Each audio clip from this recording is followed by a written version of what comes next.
Now, for this level, we're going to hear from Cory about a game that he's expressed some opinions on before, but he's going to give more of a value assessment of it. So, Cory, what do you want to tell the people about? Okay, so we are going to be talking about Dragon Ball Z Kakarot. Last level, I had told you I was done talking about it. I won't talk about it again. But like from the words of your favorite Michael Corleone from The Godfather 3, just when I thought I was out, they pull me back in. That's a good impression, right? That was great. Thank you. That was All right, great. So let's talk Kakarot. All right, so first things first, I want to kind of highlight the positives. I had sensed that last level I'd beaten the game. So I did kind of like that third arc, and I did enjoy myself in that third arc. It was a lot more of my like favorite characters, Adult Gohan, Gotenks, Majin Buu. Some people don't like that, but I do enjoy that part of the game. So some of the pros. It really does hit every major battle in the anime, and all those fights, you get to pick that main character. So you're not just playing as Goku throughout the game and just doing his battles. You do get to switch to Gohan, Vegeta, Gotenks, Future Trunks, all those guys, and you get to fight pretty much every major battle in the anime. It also has some really nice throwbacks to the original Dragon Ball. You see some of the earlier androids, and you can do kind of like side missions for them. The music and world is pretty good, representing the world of Dragon Ball. You know, if you like that kind of art style, if you like that kind of music, you're going to be okay with that. Now, let's go to the cons a little bit here.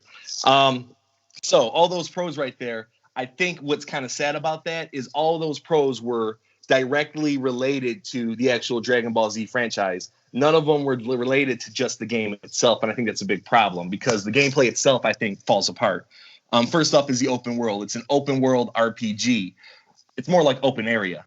You have these like clusters of lands that you can fly through, and once you try to leave, you got to fast travel, and there's a loading screen. And you do a lot of fast traveling because the worlds aren't that big, and your character is very fast. So you get to an edge, you want to go somewhere else, you got to fast travel. And the loading, it's not bad. It's kind of quick, but there's a lot of it. And that's annoying for an open world RPG. Man, the lip syncing is awful. I don't know if they just did like just for the Japanese audio and said screw the English, but these guys do not match up at all. And it's very, very, very much takes you out of the game, along with the animations. There'll be intense moments in the game where two characters are just looking at each other. They're standing still. There's no facial animations that show anger or emotion. There's no, clenching of the fist. It's just two people talking back and forth. And I don't know, it's not that great. So let's actually get to the game, though. The RPG aspects, it's an open world RPG. They're not great either. Mostly what you're doing is you're putting points into your special attacks, like your Kamehameha, your beam attacks pretty much, and you're raising those up. It really didn't feel like it made that much of a difference because as you raise those up, your enemies got stronger. So it was kind of like it evened out. There wasn't really a way to make Goku like a unique fighter, which is fine because they want Goku to fight how he fights. But at the same time, when you're doing an RPG, hey, maybe you want to make him more of a speedster. Maybe you want to make him more of a ranged character or just a straight up melee. You don't really have the ability to do any of that. Yeah, and combat's the worst offender in the entire game. Combat is fine, but it's not great, and it's simple is the issue. You get one attack, which is B, and that's your only attack. You just punch. You press B. You have a Kai attack or a key attack with X. You throw out a little energy ball, and then if you hold one of the back buttons, you're allowed to do one of your bigger attacks, and that's pretty much it. There's a dodge, there's a block, but it's all very standard. No chances are taken on the combat at all. There was a couple times where I had to step away. I gave the controller to my wife, and she, without playing, I was 20 hours in, she beat the battles just fine. No issue. She played them, beat them. I came back. Hey, thanks for doing that for me. That's what the combat's like. And it all just makes for a very poor game. Not counting the expectations of what I think a Dragon Ball Z game should be, which is what I talked about last level. But the actual gameplay is poor. At its core, the biggest Dragon Ball Z fan, they're going to get a little bit of enjoyment. I got a little bit of enjoyment. But this game is not worth it. It's not worth it at $60. It's not worth it at $40.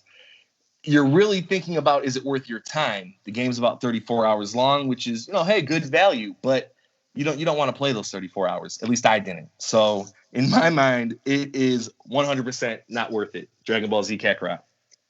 Wow. Yeah, sorry, I talked a ton. That's fine. That's fine. And I it's just not want worth to add, it, man. That's good. I like it. Finally, one that we aren't trying to throw Right, at everybody. Finally, one I spent $60 on, and it's not worth it. Thanks. Right. But like, I've stayed away from Dragon Ball Z games because they're all the same. They're just updated. You just fight through the anime arcs, and that's what it is. I play a phone game that's Dragon Ball Z Dokkan Battle, which is great. It's a completely different kind of game.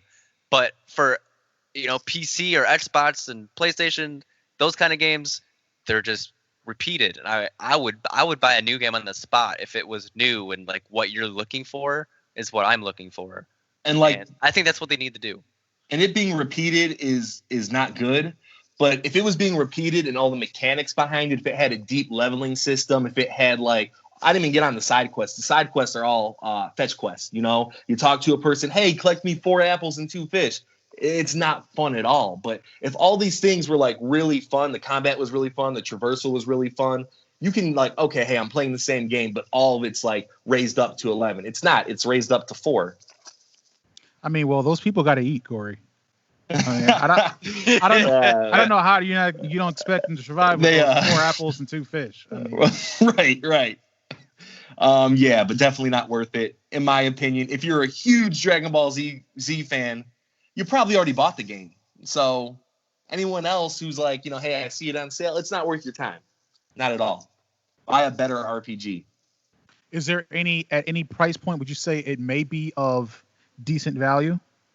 Like I said, man, it's about your time. And for most of the game, I was kind of regretting playing it. Not everyone's going to feel that way. Not everyone's going to have my opinion. You might buy the game and be like, wow, this game was everything I wanted. But for me personally, it was a slog. And that last third was pretty good. They kind of ratcheted up a little bit. But it was kind of too late by then. It was boring, and I just wanted it to be done. And I had bought,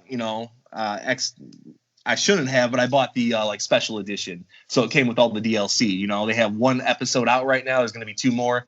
I don't think I'm going to jump into them at all. I don't want to. I tried a little bit of the first DLC. It was boring. I don't need to play this. I already beat the game. I was done with it. So it's less, I guess, less of a price valuation of it when it fails, and more of a time investment area. Yeah, for sure. Going back to Streets of Rage, we were wondering if that $25 was too much. I don't think any price point, you got to really just decide for yourself. But for me, $20 wouldn't have been worth it. I wouldn't have wanted to finish it at $20. I probably finished it because it was $60. I want to get my money's worth out of this game. So I really think it's more of a value per time, Yeah. Interesting.